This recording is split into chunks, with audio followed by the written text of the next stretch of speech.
Oh yeah, we are back again with another quick, probably session of the Stone DM, and that's me. Um, Happy Halloween, everybody! I hope you guys are having a fantastic time and wonderful night. But we did not play D&D this week. We had our Halloween party where we played a different game where we kind of just role played different scenarios of characters on different like set of it's almost like a Cards Against Humanity, except for it was a little bit different. There were like scenarios and setups to the scenarios, and it was a lot of fun. We all had just a good night, just Halloween in, and got the Jets Texans game on in the background. Um, but we just had a fun night of Halloween in. We did a good dinner. One of our people made an excellent feast. Phenomenal food, homemade, and we just did a little bit of game night, just some fun stuff. That was a good end around there. And then we just, progressed the night introducing our new player to the group also, because we are, giving a try for, I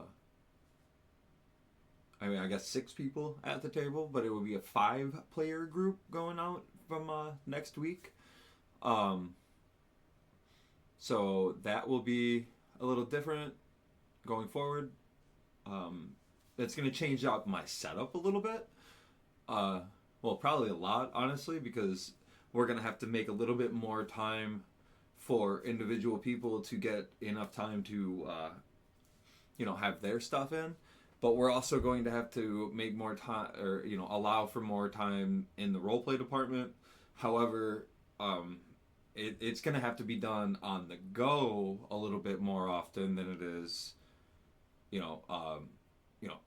stationary, because we still have to progress story, we still have to get places, so I'm just gonna have to find a little bit of a balance with an extra person at the table, and that's gonna be a really fun test for me, because while I haven't been able to really balance for a 4-player table, I have gotten a little bit complacent with how okay I am with how things may or may not work. So potentially adding another player is going to, of course, every time, my friend. No. But anyway, it's going to really make me fall back into really ensuring that I'm putting enough thought and energy, I guess, into this, and making sure that the game itself is still fun for that many people. It still has enough of the mortality factor, and that everybody is going to be getting enough time to do all of the things that we need to get done as far as like individual sessions go. And that's also another thing that it's going to help me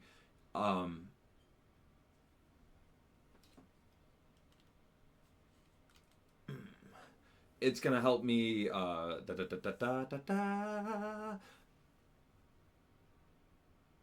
completely lost my train of thought.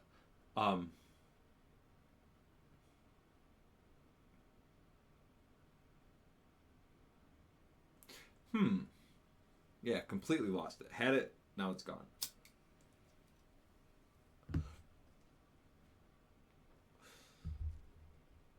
So it's going to help me really engage with the game in a different way, and that way I can really understand how specific monsters work and how some of the rating things works, and stuff like that.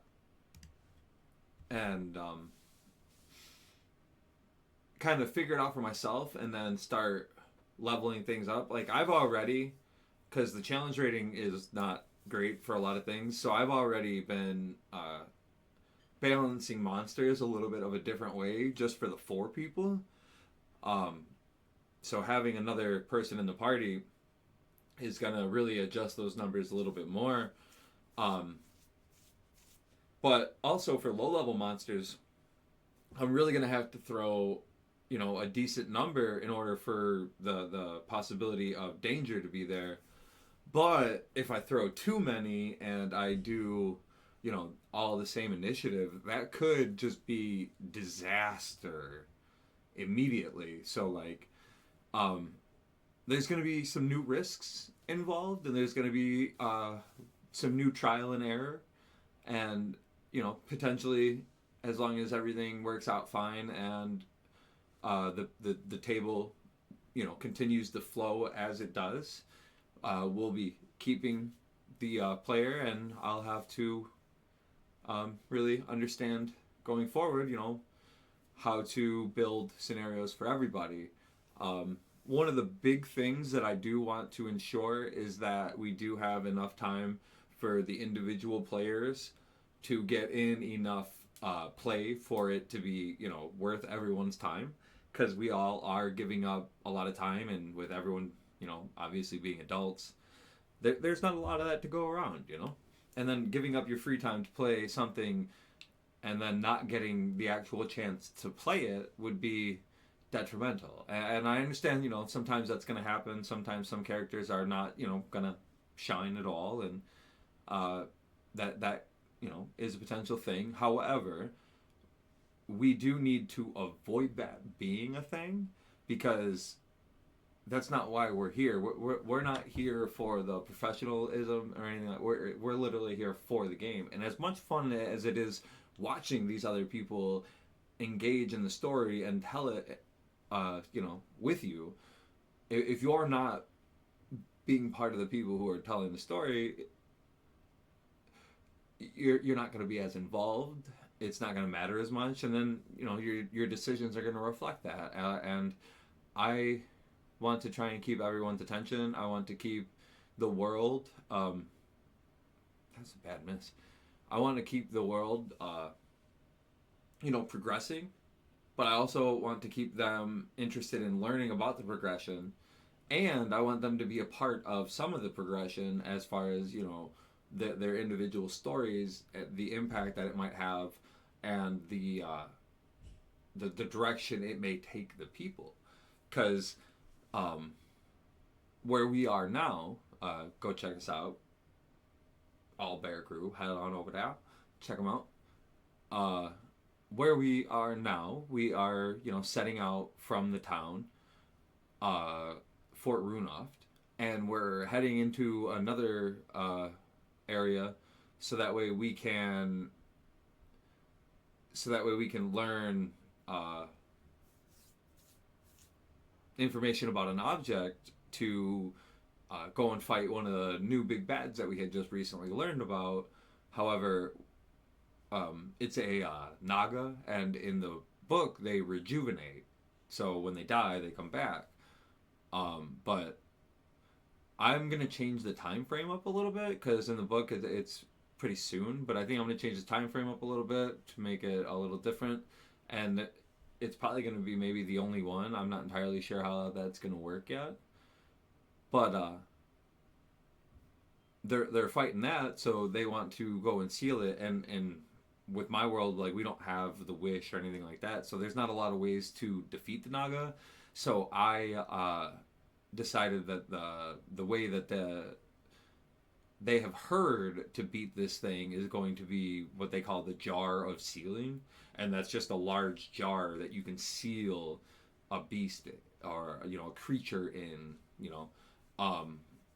and then that will allow them the possibility of defeating this thing that appears unbeatable, because how do you beat a monster that comes back? Like, so they're going to go find out some information about this potentially, and then they now have to meet up along the way with another person who is going to be a player at the table, obviously. So now I have to develop a good scenario for that person to come in, for them to find this person, and for them to inevitably go the same direction at the very least. You know what I mean? But then along the way, I have to develop scenarios in order for them to have some sort of bonding, so that way they do ultimately work together and travel as a group. Um, but we still have our individual stories that are compounding on top of what's already happening. So things are going to get real interesting here soon. That's a lot of fun. And again, like the figuring out of the world and like how much time they're taking to do their thing and how much time it would take for other things to happen, it is really interesting and it's a lot of fun.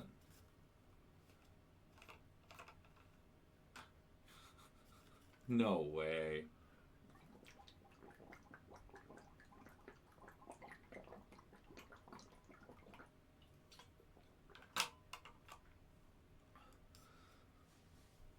Was that a fumble for a touchdown? Oh no.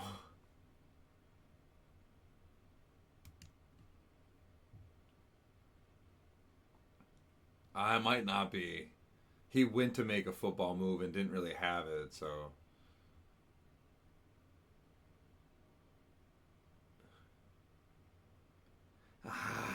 Ooh, that's a tough one. But we ain't here for football. We're here to Stone DM. If you want football, go on over on my other page where we make our ill-advised picks of the week. Um, so I'm gonna have to really come up with some good scenarios for travel scenarios. Uh, but that's a lot of the fun for me. Is just creating a story that they could develop themselves. So that's really the enjoyable part. So I'm gonna have a lot of fun with that and having the extra week because we didn't play this. We went straight. We went to the Halloween thing. So having the extra week to really develop some of this stuff because right now with what they have, they're potentially going to be on the road for 2.5 weeks, and that's just to get to the one location and then they would have to get back from that location. So that leaves, a lot of time on the board for things to happen. But also, presumably the new person is going to be, uh, probably on the way because, like, one of the things that you don't want to do, or well, from what I've heard and, experienced, because there was the one episode of Critical Role where they had the guest and the party didn't make it to the guest until like 3/4 of the way through or whatever, and we didn't really experience said guest. Um, so like one of the things you don't want to do is have the guest sitting at the table and never have the scenario for the guest to enter the game appear. So what one of my big things is going to do is have a scenario that could come up mostly organically. That way, we don't have a new player just sitting there waiting for the opportunity to come in. But we also don't make it appear like we're just like poofing, poof, poof, poofing a character in. Um,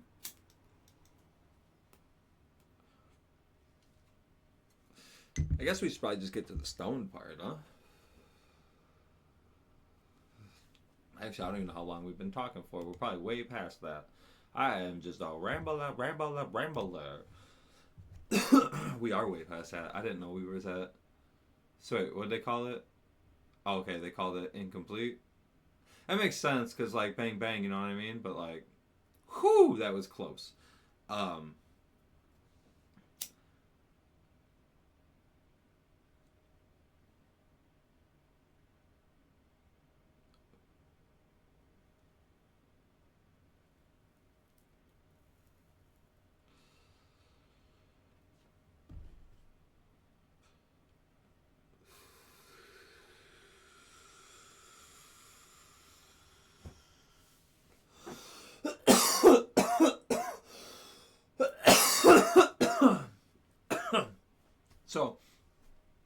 introducing the character organically, but also early enough to where it is good for everyone at the table to get enough time together, but also good for the players already at the table to not get rushed into a scene. Um, like I've discussed before, I don't mind some railroads. You know what I mean? Sometimes they're beneficial to get you where you need to be, or to just let the story actually progress in a manner that helps the players actually uh, move in the story. So I'm not a fan of direct railroading all things, but on occasion it's necessary. Um, Yelling at animals, animals, animals, animals. Speaking of animals, Joey Mixon's an animal. Um,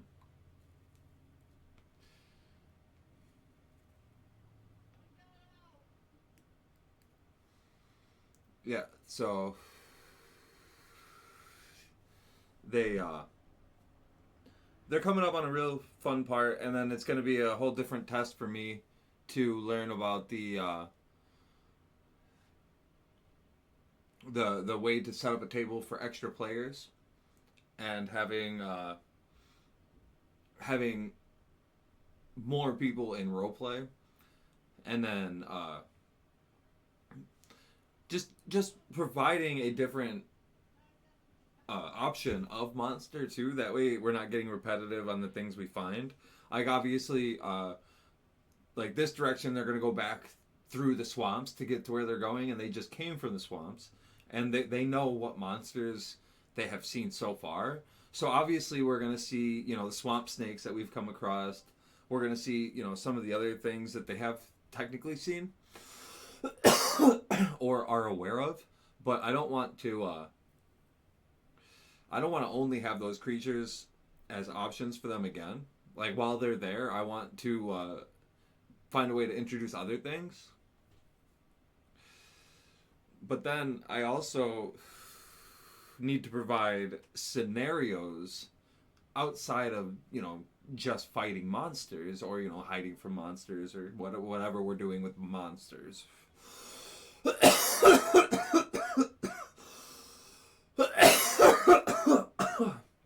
And so like I need to find a way to put trees got devastated by like a tornado or like a giant T-Rex or something, so now we have to traverse an acre of fallen tree, or like we have to climb a cliff, we have to go down a cliff, we have to slide down this tree in a ravine or something.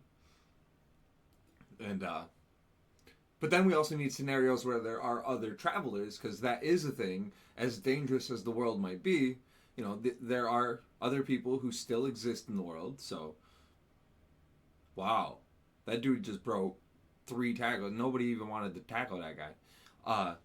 But so the world is dangerous. However, there still are other travelers, and obviously, depending on where their location is compared to a town, will be a big factor on like how many people they may or may not encounter as well. So there, that has to be taken into account.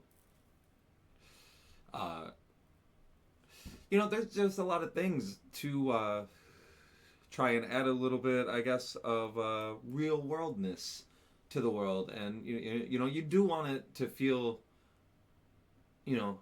as much like a real world as possible. And our only real experiences, obviously, with that is, the world that we encounter every day. So, like, wildlife encounters, danger, like, those things happen. And, like, depending on location, the amount or the possibility, goes up and down. So, I'd like to be able to possibly, one, develop my own type of real world that exists within this whole realm of, Mirage. Um, but obviously, while building that, it's gonna reflect the world that we already know. Uh, oh.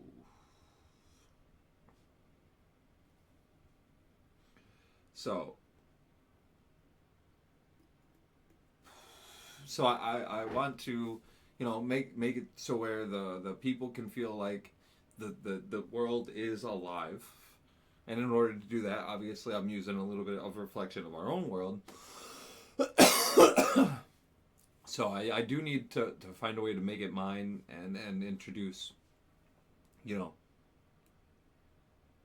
the the possibilities of what is this fantasy world, because it isn't, the real world, but it is the real world for where we are and what we do. It's not a lot that I've really thought about so far, so it's gonna be a little different. Trying to take into account, but I think it'll be necessary, and I think it'll be a lot of fun. Um, uh, Honestly, all of this though is really just making me kind of want. Well, that's, I don't know if they're gonna call tripping on that, but yeah, he was just laying down right in front of him. Uh, that was weird. Oh, was he hurt?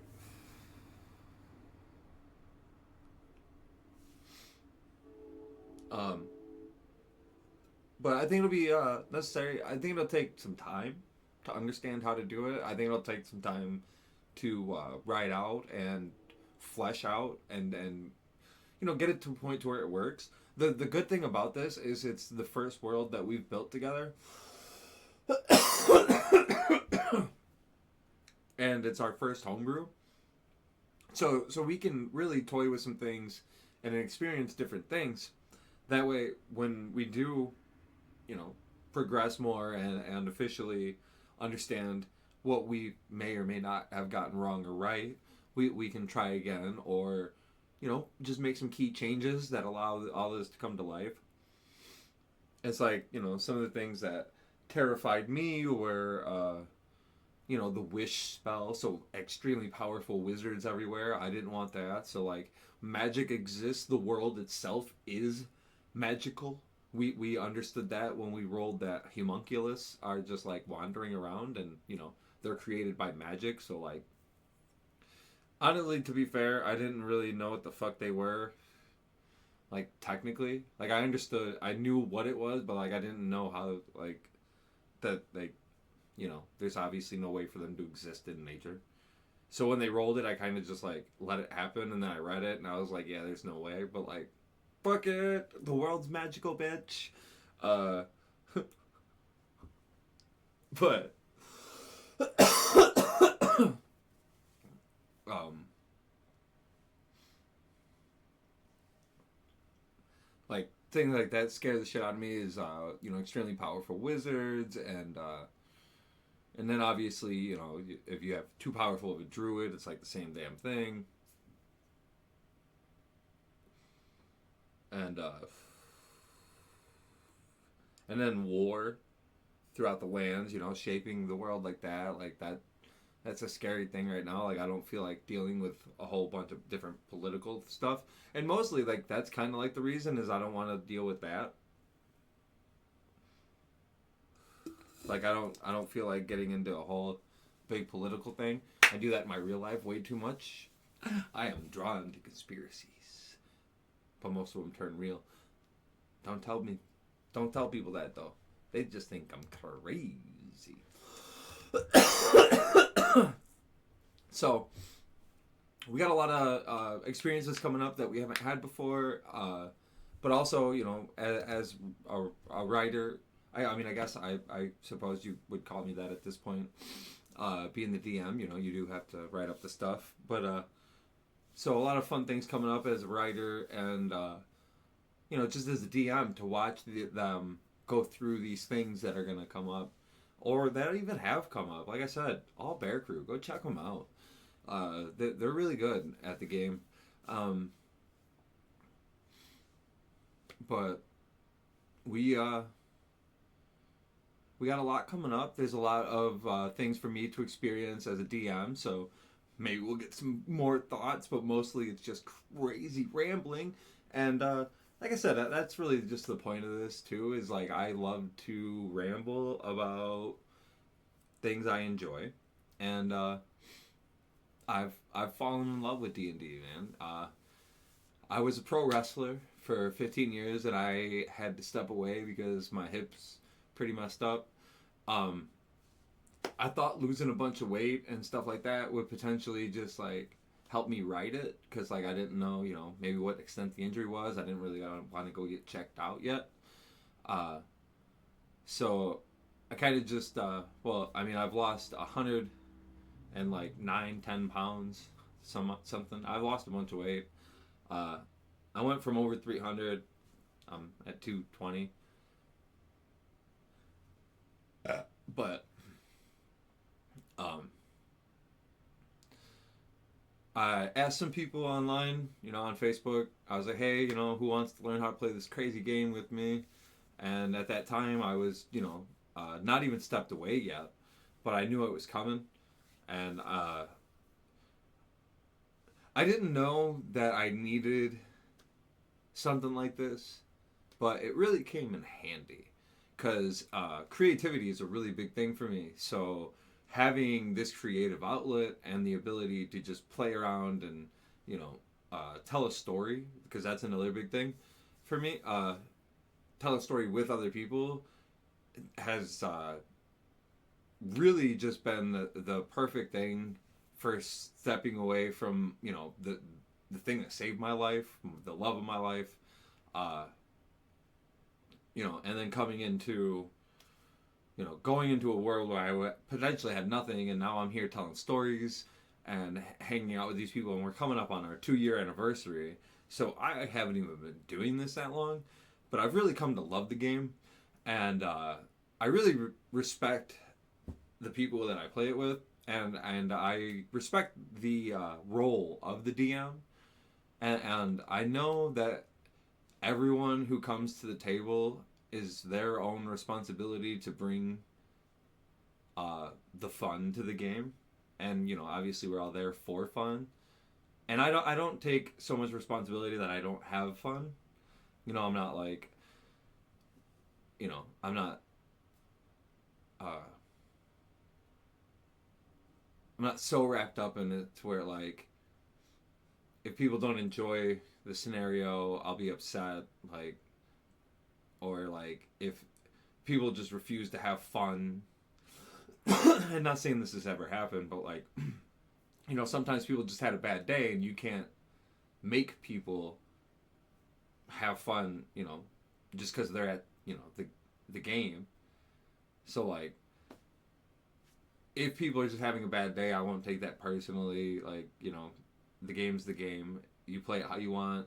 But I personally take a lot of responsibility to bring as much fun to the table as I can, because these people are leaving me with, 3-4 hours of their time.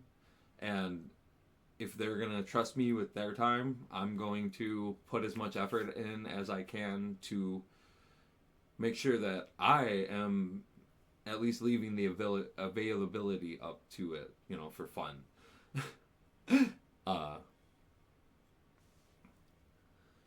So, like, I really enjoy this, and I really take it seriously. I love the game.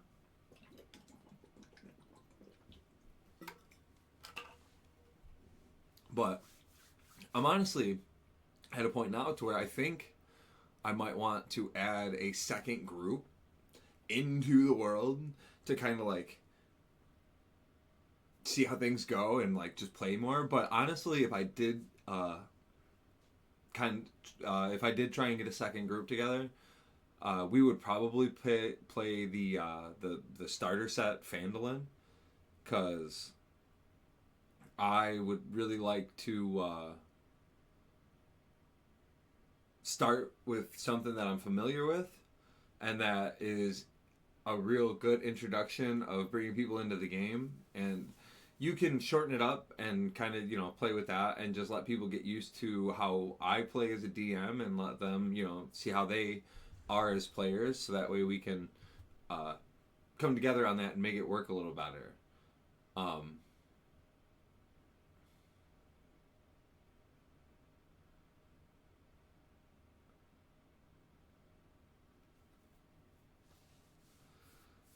but I don't know if I'm there yet, but I really like the game, and adding a second D&D night sounds just awesome to me. But it could just be overwhelming too. And then with football season being here, like, there's only so many nights we got, and Wednesday is not an option. Um, but I think that's enough rambling. I hope you guys all had a good Halloween. I hope you guys have yourselves a wonderful night. And pass it along, you know what I mean? Don't forget to smile, y'all.